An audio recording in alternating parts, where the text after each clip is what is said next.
Dnes sa spolu pozrieme na 5 detí, ktoré nebudete veriť, že existujú. Nebudem už ďalej zdržiavať a môžeme ísť rovno na to.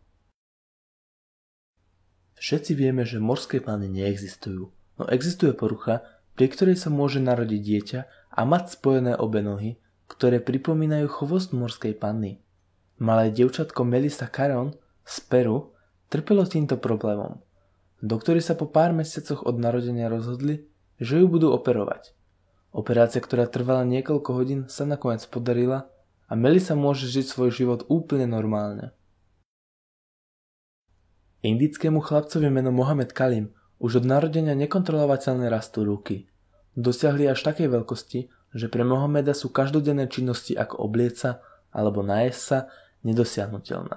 A so všetkými takýmito činnosťami mu pomáha jeho rodina. Mohamed sa vyjadril, že takéto ruky sú stálou prekážkou v každodennom živote a jediné, čo by si prial, je zažiť aspoň jeden deň s normálnymi rukami. V Číne je chlapec menom Pan Xian Hang, ktorý trpí vzácnou kožnou chorobou.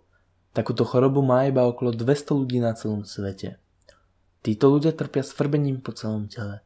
Samozrejme, že škrabanie to celé iba zhoršuje. Pre malého chlapca s takouto chorobou je každodenný život utrpením. Nielen, že ho svrbí celé telo, ale táto choroba ho aj obmedzuje v pohybe. A budúcnosť tohto chlapca nevyzerá vôbec rúžovo, pretože lekári stále nevedia, čo toto ochorenie zapríčinuje a stále sa snažia na to iba prísť. Malé dievčatko Charlotte sa narodila predčasne kvôli zdravotným komplikáciám. Narodila sa s extrémne malým telom a doktori povedali, že Charlotte sa dožije maximálne 1 roku. Ona im však dokázala, že sa mýlili a žije doteraz. Chodí do školy a žije skoro normálny život.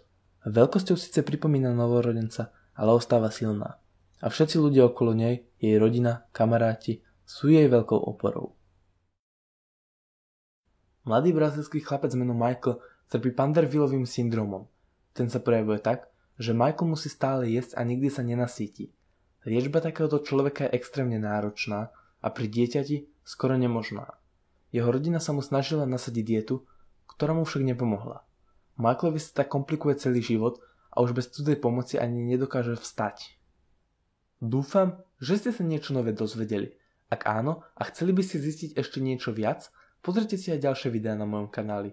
Nájdete tu napríklad top 5 najdivnejších športov alebo top 5 faktov o hre Pokémon Go a samozrejme aj mnoho ďalších.